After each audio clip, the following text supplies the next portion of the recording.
Hi friends, welcome to Karthik Telugu news. ఇవాళ వర్షాల గురించి మరొక ఇంపార్టెంట్ అప్డేట్ న్యూస్ అయితే రావడం జరిగింది. దీని గురించి మరిన్ని విషయాలు ఈ వీడియోలో తెలుసుకుందాం. దయచేసి ఈ వీడియోని ఎక్కడ స్కిప్ చేయకుండా చివరి వరకు చూడండి ఫ్రెండ్స్.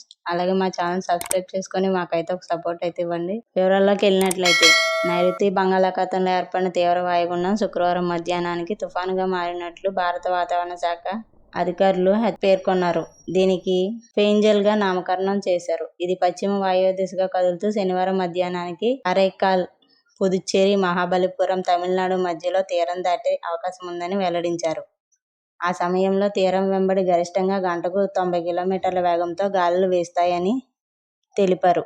ఆకస్మిక వరదలు వచ్చే ప్రమాదం ఉన్న నేపథ్యంలో లోతట్టు ప్రాంతాల ప్రజలు అప్రమత్తంగా ఉండాలని విపత్తుల నిర్వహణ సంస్థ ఎండీ కూర్మానాథ్ గారు వెల్లడించారు. పోర్టులకు హెచ్చరికలు జారీ చేశారు. రాష్ట్రంలోని కొన్ని ప్రాంతాల్లో భారీ నుంచి అత్యంత భారీ వర్షాలు కురిసే అవకాశం ఉందని విశాఖ తుఫాను హెచ్చరికల కేంద్రం ఇన్ఛార్జ్ డైరెక్టర్ కేవీఎస్ శ్రీనివాసరావు గారు పేర్కొన్నారు.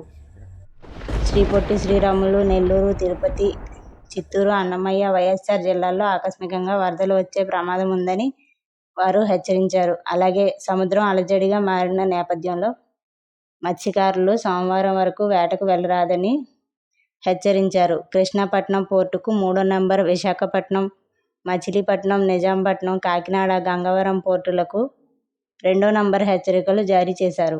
తుఫాన్ ప్రభావంతో తమిళనాడులోని 7 జిల్లాలకు రెడ్ అలర్ట్ విధించారు. నాగపట్టణం, తిరువానూరు, కడలూరు, తంజావూరు, విలుపురం జిల్లాలకు విపత్తు నిర్వహణ దళాలని పంపించారు. ప్రభావిత జిల్లాల్లో 2229 సహాయక కేంద్రాలని సిద్ధం చేశారు. సో ఫ్రెండ్స్, ఇది update news. Thank you friends. Thanks for watching this video.